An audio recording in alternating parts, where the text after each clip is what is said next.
Good afternoon and welcome everyone to NASA's Kennedy Space Center in Florida for a briefing today to talk about the aftermath of Hurricane Matthew that passed over and near the Kennedy Space Center at the end of last week.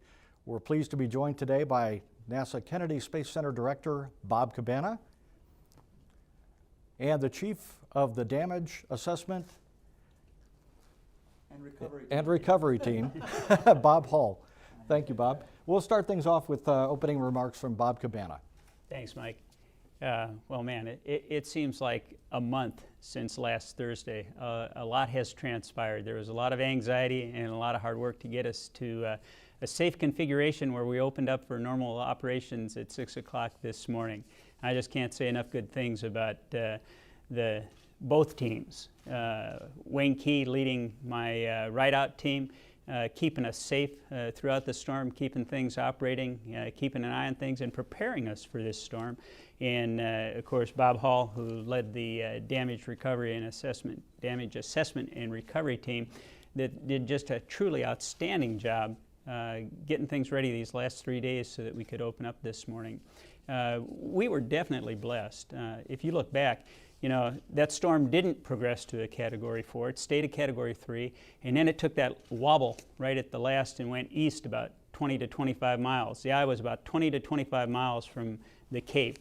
At pad 39, we saw 118 knot winds, 100 feet off the ground, and 70, 75 knots down on the surface. Think about those winds if they'd have been 25 miles inland instead of right out there at the edge of the Cape. You know, what Titusville and Cocoa and Port St. John and the other areas would look like, Merritt Island. We were definitely lucky. Unfortunately, the folks further north weren't quite as lucky as we were. So, because of the winds the way they were, most of the impact to KSC was in the northern part of the center in the LC-39 area around the VAB and all the facilities associated with LC-39. We did pretty good down on the southern end. And we'll run through some pictures here. I got a little cheat sheet here. Let's put up the VAB. I'm going to give you a brief overview of the damage. Then I'm going to let Bob talk a little bit about the efforts of the damage assessment and recovery team, and then we'll open it up for questions. But, you know, the VAB, it looks pretty good. Well, why is that? Well, for one reason is, you know, back in 2005 when we lost all those panels off it, they did an analysis of why. And part of it had to do with a lot of corrosion on the fasteners and the washers. And we used stainless steel washers and lock nuts, and it did its job. The panels look great. We kept them all on. The roof looks good. The one issue that we did have, next picture, if you look at the utility annex for the VAB, in the electrical room, this is what runs the chillers. It provides all the conditioned air for all the facilities out here. The roof came off. As a result of that, all the switchgear down inside was totally waterlogged. And you know, we got to get a new roof on there. We got to get it all dried out. May have to replace a lot of the switching equipment that runs the chillers. Well, that made the buildings non-inhabitable. And these guys jumped through hoops getting portable chillers out here from Atlanta, Charlotte, and across the country so that we could have operations this morning. And we'll talk more about that. Let's go over to OSB-1. OSB-1 had damage to the roof in all areas that was up in the northeast corner. There were a couple of windows out, but you know, we got folks in, we got it dried out. The big thing here was getting those chillers hooked up so that we could actually get folks into it this morning and have a safe work environment. And that has been the key. Throughout this whole thing, it's ensuring the safety of our team. We've got environmental monitoring in all the facilities to make sure that, you know, there's no hazards from mold or must or the dampness, so all's good there. A portable chiller is hooked up, of course, to condition the air. OSB-2 took major damage to the roof, and it got up underneath it, it peeled it back, and it allowed significant water intrusion all the way down to the second floor. There's about a fifth of OSB-2 that's not inhabitable right now, and we've had to relocate folks. And we got ServPro in there right away. They're going through the water remediation, getting it all dried out. Again, when I was over here, I can't remember what day it was, they all kind of run together, but night before last we were hooking up a a portable chiller Sunday night to start conditioning the air in there and help ServPro out with their drying efforts. So, we're coming along there. Down in the industrial area, it was mostly the smaller outbuildings, the metal buildings where we had a lot of roof damage, significant throughout the area. You can just see some of it here as we look across. But, to the major facilities, the Space Station Processing Facility, the ONC High Bay, Orion was fine inside the ONC High Bay. All the office space was fine. Same with the SSPF headquarters building. No damage, no water intrusion, all looking good, just some of the outbuildings. Here at the press site, we took a hit. You can see one of the trailers blowing up out of the parking lot in there, but actually not too bad. Again, mostly just the smaller outbuildings. Let's see, we got Pad B. I think we got some pictures out there. Actually, Pad B looked pretty darn good. Didn't see any significant damage out there at the pad itself. I think it really helped go into our new clean pad concept where we roll out the rocket along with the on the mobile launcher that provides all the support, not having that fixed service structure out there at the pad. Let's see, next slide. Again, just a shot of our new headquarters building going up. Nothing significant there. That's all looking good. I skipped over, back at the VAB, the other thing that was impacted besides the utility annex, a lot of the trailers that are supporting the construction within High Bay 3 and the mobile launcher sustained damage. And there were some civil servants occupying these spaces, but it's primarily the contractors that are doing the work. A couple of the trailers turned over, roof missing on some. But the important thing is there was no impact to the mobile launcher itself or any of the platforms within the high bay. In fact, the only damage that the VAB really suffered was the north roll-up door suffered a little damage, but none of the major doors or any of the work inside, so that was really good. The beach house, unfortunately, kind of an iconic structure. The roof came off and there was significant water intrusion inside it. And then the last picture I want to show is of the dunes and the beach itself. And there was erosion on the beach. Here you can see the secondary dune. After Sandy came through, and Sandy didn't really hit Florida, but it really impacted our beach here at KSC. And all that money that we put into building that secondary dune, it worked perfect. The grass held it in place. The dune looks great from all the remediation that we did in the past. It was the primary beach area, the initial dunes before you get to that secondary dune that took the hit here from Matthew. Overall, significant damage, especially when you consider all the roof damage and the water intrusion, but so much better than what it could have been. I tell you, I was really worried, and I came to work Saturday morning and participated in the aerial survey. And even though I saw a lot of damage, when I got done, I had great relief because it wasn't as bad as it could have been. So I think a lot of that has to do with the efforts of the team preparing for Matthew and the great job that we've done getting ready to go to work today.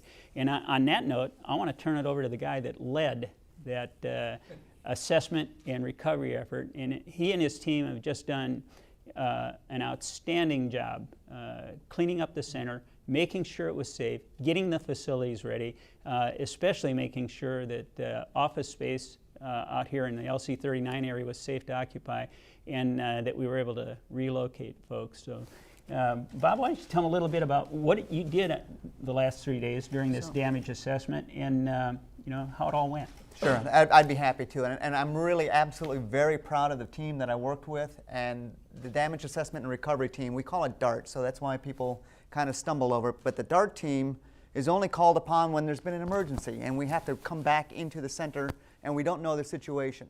So Wayne Key did the ride out, and he made sure the center was safe, and he called up the DART, and the DART team all assembles together, and we get our initial brief from the ride out team who told us their initial survey, and they said, hey, there's a number of things that got broken and damaged, and we knew exactly what to go work on. The good news is our team has all the right disciplines on it, but we keep it very small and tight, because the first thing we want to go do is assess what all the damage is, and then we want to go safe the damage, and then we want to figure out how we can get everybody back to work. We do that through a number of ways, but our core principle is always safety, right? We only let people go and work in a buddy system. They go out by twos, and we only do all the work by daylight hours. So that's one of the things that, while you might say, hey, this took a long time, well, we're only working daylight hours, and it's really important. What I would really offer is the first day is always about the assessment, and the second day is about the recovery. And so we were able to go recover, and we had a significant failure up here in the VAB area. And the good news is it's just one extra day, and we're able to get everybody back to work. Yeah, when you say it took a long time, I take exception to that. I think it was done exceptionally fast when you consider all the things that you guys had to do. So I couldn't be more proud of you. I was hoping to have it back open in 4 hours for you, but okay. I didn't make it. So that's okay. Also, Wayne Key and the ride-out team, we also had folks from Cape Canaveral Air Force Station and Patrick Air Force Base in our Emergency Operations Center riding out with Wayne. Wayne, when I talked to him, I guess it was Friday after the storm had passed, he said, and Wayne's been here at KSC over 30 years, doing pretty much the same job, and Wayne said it was the worst he had seen in all the storms that he'd ridden out as far as being out here at the Cape. Of course, the LCC and the EOC is designed to take a Category 5 hurricane, and I'm glad we didn't have to put up with that. Well, I'll tell you, 12 years ago, I had the honor of riding out with Wayne, so I know how to do the ride out, and now I know how to do the DART as well, so that's Absolutely. great. You can have my job next. All right, we will open it up for questions now. If you're in the room, please wait for the microphone. State your name and affiliation and to whom you're addressing the question with their last name, since we have two Bobs here. We also have some folks on the phone bridge, and we'll get to any questions that you may have after we start in the room. And we'll begin with Marcia Dunn. Marcia Dunn, Associated Press, probably for Bob Cabana. Do you have any price estimate on damage yet, and how many workers have been dislocated because of facilities that are wet or Sure. leaking? So I knew you were going to ask that, and the answer is no. We've pretty much done all the categorizing of the damage that we've had, and I had cost estimators in yesterday. We're going to be working through today and the next few days. I don't want to release any numbers until I have an accurate answer of what the costs are, but it's going to be in the millions of dollars. We'll give you a number when I have an accurate number. I'm working with headquarters, and we're talking to OMB, and we'll work through what we have available right now as far as near term to get money available to handle the immediate stuff. And I'm sure down the road there's going to be some sort of emergency authorization for Hurricane Matthew that will help us out in the end. But financially, we're in a good position to fix what we have to fix right away. And when I have an accurate number, then we'll work with the folks at headquarters and get that released. As far as relocating folks, I'm going to turn that over to Bob. We've moved folks into office space within OSB 2. They just kind of bunched up a little bit, but we also have other office space available. And I heard a number, but he's probably got a more accurate number of how many folks we actually relocated. I apologize, I don't have the exact number, but what we did offer was temporary relocation areas. We call them hotels, and the folks wanted to go move because they had some damage that we didn't know about right away, that they could go work there while it gets cleaned up. But the booster fabrication facility is available. We have office space in there. And then we also put signs on all the doors. Although we're monitoring the environment in all the buildings and it's safe, some folks are a little more sensitive to not having perfect air than others, and we've made space available in the SSPF Conference Center, in the Mission Briefing Room over in the ONC. If folks want to, the buildings are fine to go into. They can have access. They can actually work there, but if they're uncomfortable for any reason, they can get what they need out of their building and have another place to work. Would you say hundreds of people? Oh, not even that many. That's right. And so for the OSB2, which did have some relocation, it's just as Bob Cabana had said, that they were just moved around inside the building, so we didn't consider them a real They kind of relocation. doubled up in some of their existing workspace. Right. And if you didn't hear Marcia's question, she said, would you say hundreds of people? Hundreds, yeah, he said no. No, Right. I don't believe that at all. Yeah. I understand. Okay, James. James Dean, Florida Today. Mr. Cabana, I know we're looking at maybe a few days slip or so in Gozar.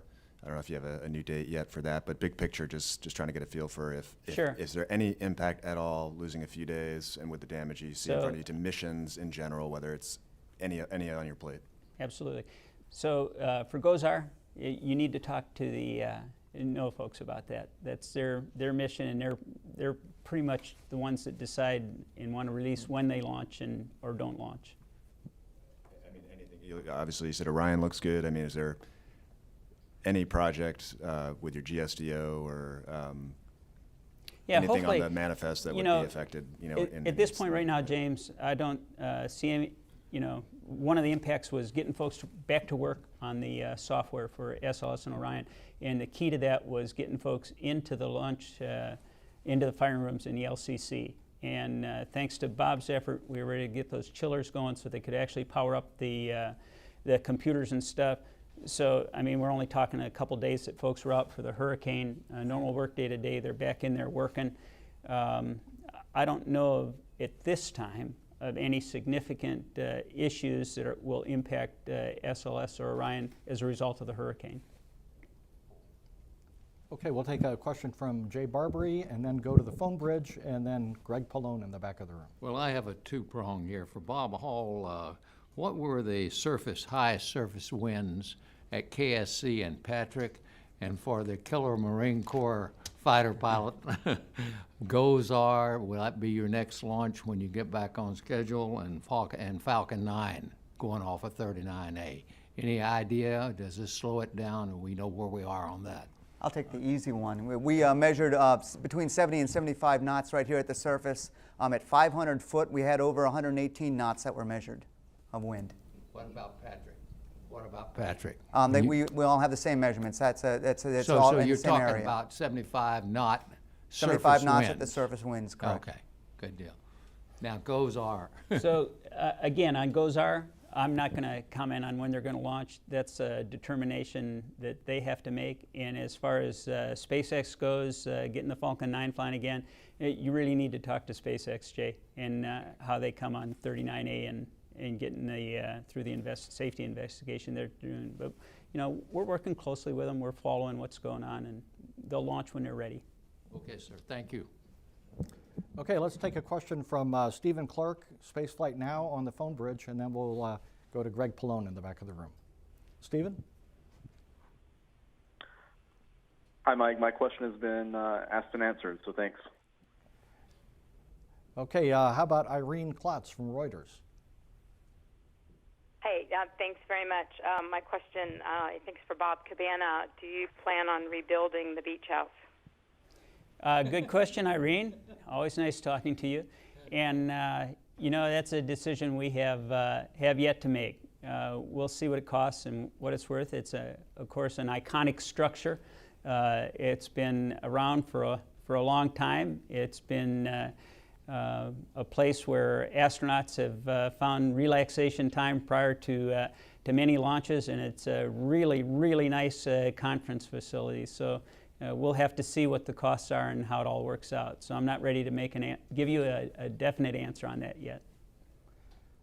Okay, we're back in the room. Greg?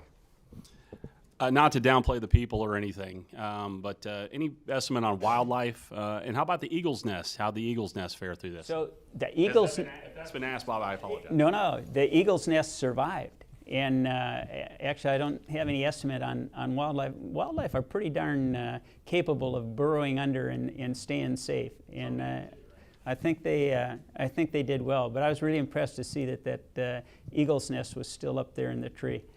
That's the other thing. The team did an outstanding job tracking down all our civil service and government employees, and I got a report this morning. We've been tracking it all through the weekend, but 100% of our folks have been accounted for with no serious injury or significant damage to their personal property. And I think that's outstanding. And that's, folks heeded the warnings that came before this storm. As I said at the beginning, we were lucky, but it was really good that folks paid attention and actually looked out for safety.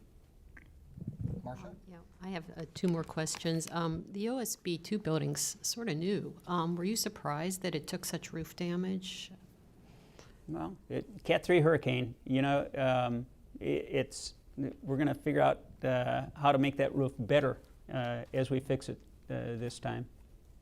And you hear the ocean's rising. And is this sort of like a wake-up call on what to do with the Space Center down the road, decades ahead, as the water level rises? How can you protect the pads or much of the Space Center like 50 years from now? I mean, I'm just and that's like, the purpose of those dunes. And they did their job. They protected us well. We were also very fortunate that this hurricane hit at low tide here. James? James Dean, Florida Today. Mr. Hall, if you were here in 2004, I wondered if you could just sort of give your impressions of, the difference after this storm versus what turned out to be a couple or 3 back that year, how the center fared. Well, right. So, I mean, this year, I would say, having lived through those storms, I recognize that something big could really go happen with trying the recovery effort. And we also had some buildings that had some roof damage at that point. We had to call in the industrial chillers and the industrial drying company. So at least we knew that that was something that we were ready to go do. We were calling them in the very first day. So having lived through that experience, that was something that just made the decision path a little easier. Otherwise, the VAB panels, having them all on, that was a significant smile on my face, because that was just a big project for a long time to go put those back on. I mean, would that stand out as kind of the area that was, I know you're concerned about everything, but, not maybe first knowing what had happened in the past, something you were fearing would happen again. And I just kind of, what areas were you in real time, kind of most worried about as winds got sort of up and up to a certain level? Well, from my personal fear, and Bob Cabana knows this, that I asked, let's go fly over the utility switch yard so we can look at all the electric and make sure nothing flew into them. And nothing did. Everything was really great. So I felt really good, just as Bob had said. When we landed, I thought the power grid was going to be great. We were really knew that our water systems were good, so I thought all the infrastructure was solid. Turns out that we lost our industrial chiller. Yeah. So that was a surprise. We had one power line down, and that was not a significant one, and it had old wooden poles. Right. It didn't have the new hurricane poles. The other thing I want to say is I got to give credit to Wayne Key and my emergency management team. We haven't had a hurricane here, in 11 years, and had some tropical rains, but that's about it. But he does an outstanding job leading us through the planning for and hurricane exercises at the start of each hurricane year. And I think having that preparation, going through those drills, treating like you really have a hurricane, and getting everybody to go through that exercise at all levels, including the senior management team, I think it really prepared us for Matthew. Any further questions? Bob, any closing comments? No, I really appreciate everybody's support throughout this whole ordeal. I can't say enough good things about the KSC NASA family and team, and how they prepared for it, how they responded to it, and the support that we've gotten from the NASA centers and headquarters across the country. It's always an event like this that pulls us together and shows what we can accomplish when we need to go out and solve a problem and rise above adversity. And like I said to my team at the end of my note yesterday, it's time to get back to the business of being America's premier spaceport and heading off on our journey to Mars. So let's go do it. Sounds great. And with that, we'll close things up, and we will roll some video footage that we acquired after Hurricane Matthew passed by of Kennedy Space Center. That's how we will close today. Thank you very much for coming. Thank you. Thanks.